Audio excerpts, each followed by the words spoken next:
The city of London seems to be filled with haunted houses. Perhaps the most infamous one of them all is number 50 Berkley Square, an address that all of London knew to stay out of, lest they face the nameless horror within.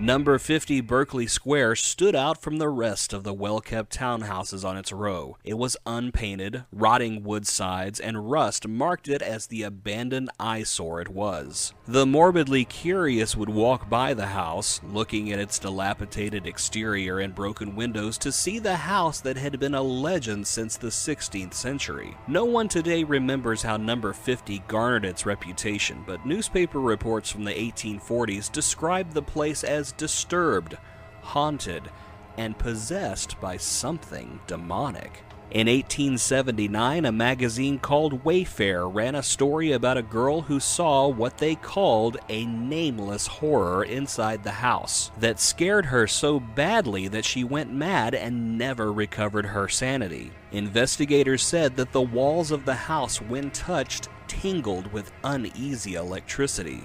There have been other accounts of people coming face to face with this nameless horror. The best known concerns two sailors in the British Navy who found themselves in London without any money. It was a cold and foggy day during the Christmas season, and passing the deserted front of number 50, they decided it would be a good place they could shelter for the night. They made their way into the house, and using strips of wood they had found, they started a fire for warmth before going to sleep. One of the sailors later reported to the police that they were awoken in the middle of the night by the sound of footsteps coming up the stairs, but not human footprints. According to the sailors, they sounded like the padded footfalls of a large animal. Something they described as neither human nor animal passed through the wood of the closed door. The men scrambled out of bed and picked up some wood they intended to use on the fire. Now it was a weapon to defend themselves against the thing that stood before them. The creature had claws that reached out for them. Its face was in shadow as it paced back and forth and back and forth, its claws scratching against the wooden floor. Suddenly, it leaped at one of the sailors and attacked. The man screamed, and his friend sprang past the attacking monster and ran downstairs. Behind him, he heard scream after scream from the man he had abandoned in the house before he passed out on the front steps of number 50 from shock. When the police found him, he was able to give them a report. They entered number 50 and discovered the sailor lying in the yard below, having fallen, or having been thrown, through the window above. He was dead, his neck broken, a look of wide-eyed terror on his face. A few years passed, and the incident became laden with doubt, relegated to urban legend and superstition. Number 50 was rented out to the family of Mr. Bentley, who saw the home as a good, sound investment.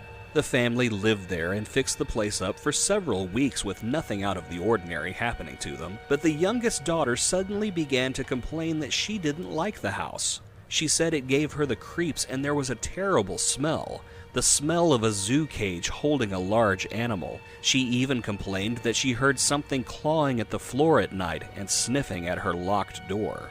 One night, the family heard a maid scream from upstairs. When they got to her, they found her collapsed on the floor.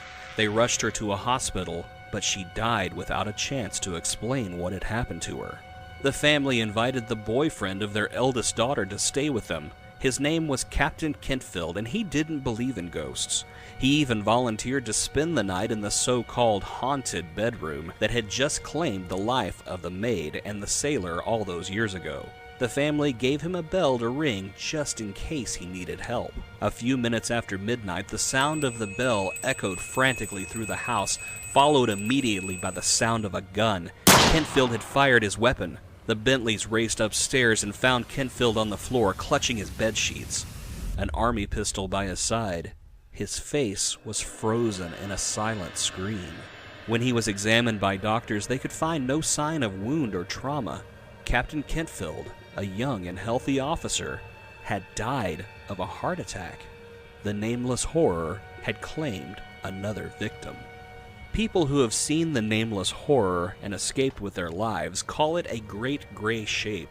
Some describe claws, others say it has tentacles like an octopus.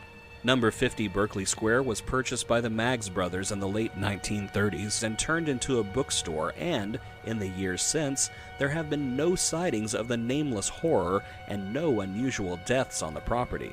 No one knows why the horror has disappeared, although there are quite a few who say the horror never existed at all, and that the deaths are the result of natural causes and the circumstances were embellished and exaggerated. Perhaps they're right. However, workers in the bookstore aren't allowed on the second floor, just in case.